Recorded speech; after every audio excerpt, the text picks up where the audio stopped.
bounced my employees' paychecks on a Friday in July, and it was the best thing that ever happened to my business. Welcome to another episode of Main Street Success Stories. I'm your host, Jennifer Koch. I want to ask you a question. If I was to ask you why you started your business, does the answer come quickly to you? Is it crystal clear? The why is really powerful.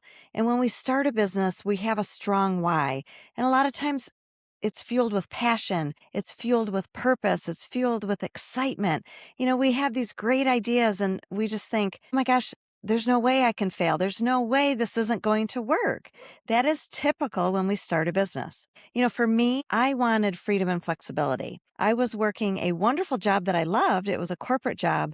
But back then, in order to move up the corporate ladder, we had to relocate. My husband and I moved 3 times in 6 years.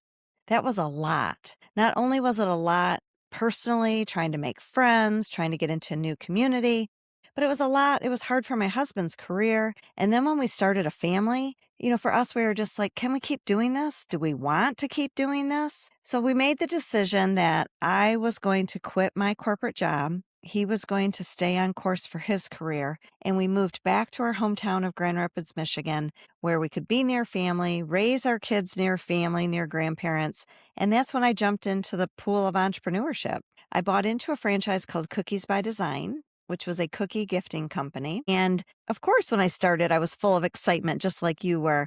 And I had my why. Freedom and flexibility was going to be it. And let's be real, us entrepreneurs are wired a little differently. I was a little stubborn, very proud, and also a bit scared. I left a good job, 401k, company car. I borrowed money to start my business. So I didn't want to let those around me down. So when we get jumping into entrepreneurship, I spent years thinking that asking for help meant I wasn't cut out for this, that I wasn't designed to be an entrepreneur. Have you ever felt this way? If you ask for help, it might be a sign of weakness or yet failure. Have you ever sat on the other side of your CPA or your bookkeeper and they're talking about your numbers and you're sitting there just nodding your head, but have no idea what they're talking about, but you didn't dare raise your hand and say, hey, I have a question?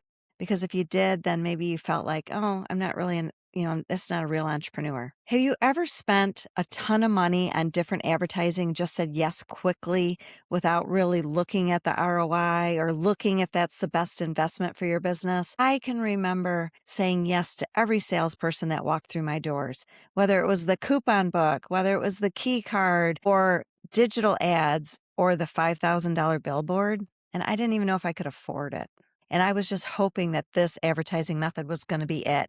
It was going to be the thing that drove my business to the next level. Do you ever feel like you're wearing all the hats and you're doing everything, you're every department from IT to finance to customer service, and you forget to do things because you just can't do it all, but you act like, oh no, I didn't forget to do that. I forgot to do that on purpose. I was putting that off till a little bit later on purpose. Except for the one time I forgot to pick up my son from school, I couldn't pretend that was on purpose. When someone asks entrepreneurs often, how's business? We do this thing where we plaster on a smile and our voice goes up a notch or two and we go, it's fine. Fine. Business is fine. How about you? Business fine? And we're all like, yeah, it's fine. And we sound exactly like our teenagers. I'm fine. And just like when our kids say it, nobody in this room believes it either. I know some of you are sitting here listening to this podcast today with a version of that word fine on the tip of your tongue. Maybe your numbers look okay, but you can't figure out where all your money's going. Maybe, revenue is really solid, but you're thinking to yourself, boy, I make less money than I used to make when I worked in corporate. Maybe you're avoiding a call, maybe the follow-up because you don't want to bother that lead, that person. Maybe you say yes to too many things because you don't want to let people down and you want to people please, and you're just wearing too many hats. Sure, there are a lot of fine moments in owning a business. In my 20 years of owning a business, there were plenty of fine moments. But then when we're building anything real, there are moments that just aren't so fine either. That's just the reality of building anything real. We're going to have bumps. Things are going to come up unexpectedly. And whenever we hit those bumps, or whenever we're feeling a little down or feeling a little overwhelmed, we go back to our why. And every self-help book out there tells you, know your why as entrepreneurs. And yes, it's powerful. Go back to your why. Remember why you're doing this. For me, okay, I want freedom and flexibility. If I go back to my corporate job, I lose that. But here's something I want to share with you today about what I've learned over the 25 years of entrepreneurship is that yes, why is powerful. That's our starting point. That's our launch pad.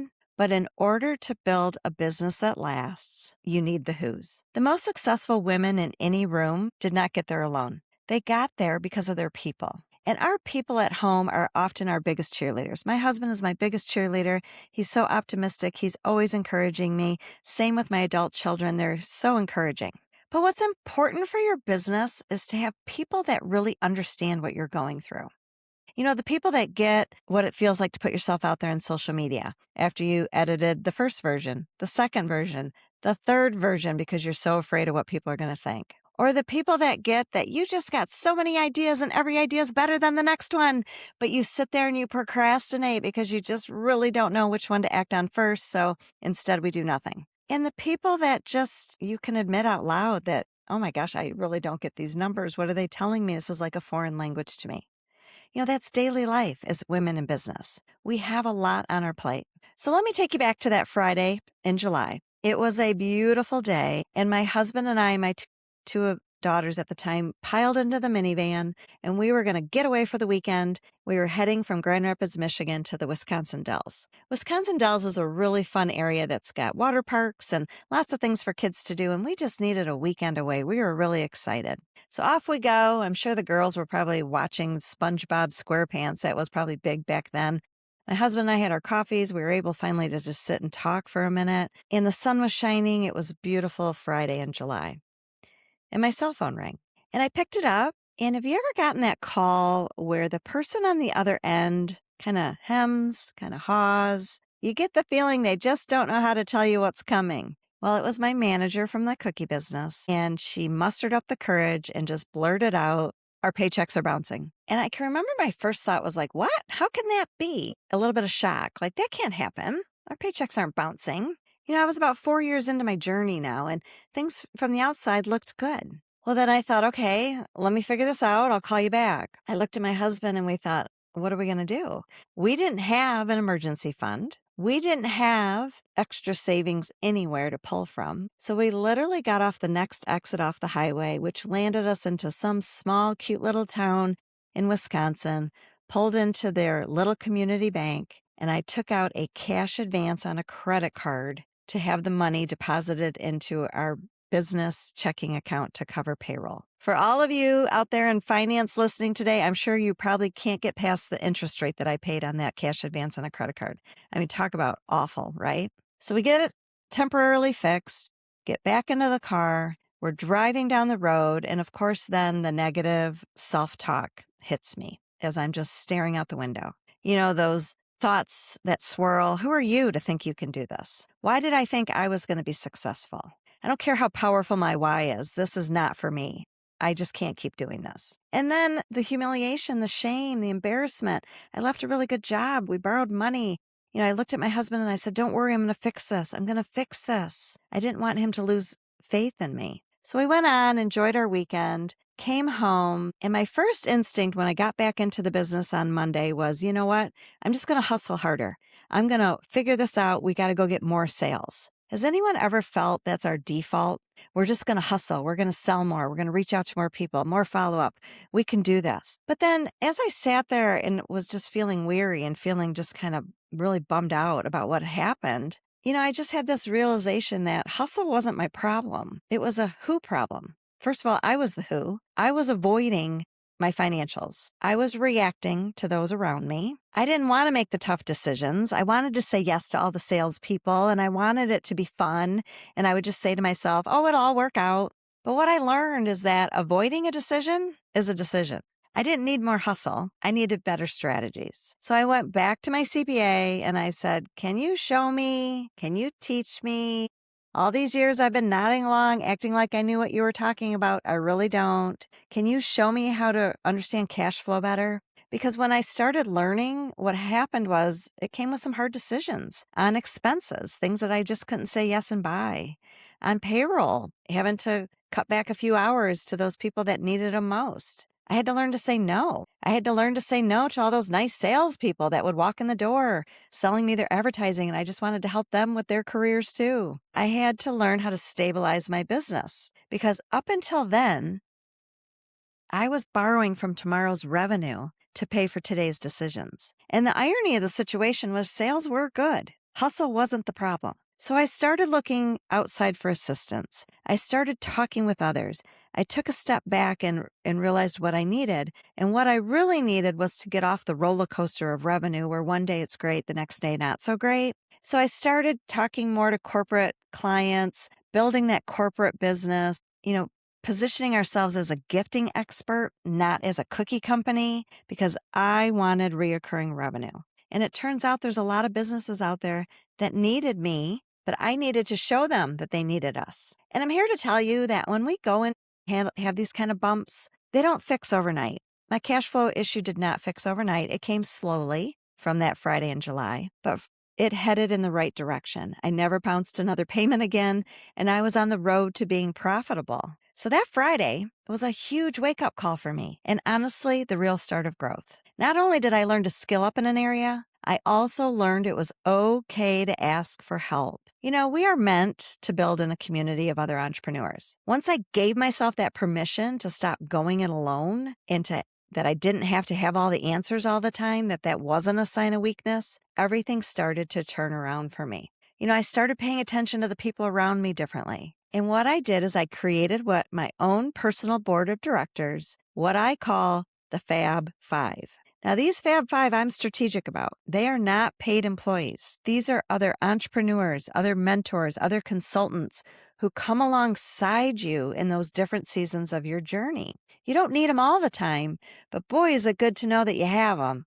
I didn't build a business of 20 years by going it alone. I built with a team of who's. So who are these who's? I want to take you through these who's today so that you too can start building your own personal board of directors. First of all, the first who is someone with more experience than you, is a few years ahead of you. Because when you surround yourself with people that are older, wiser, have more experience, they provide a calming presence.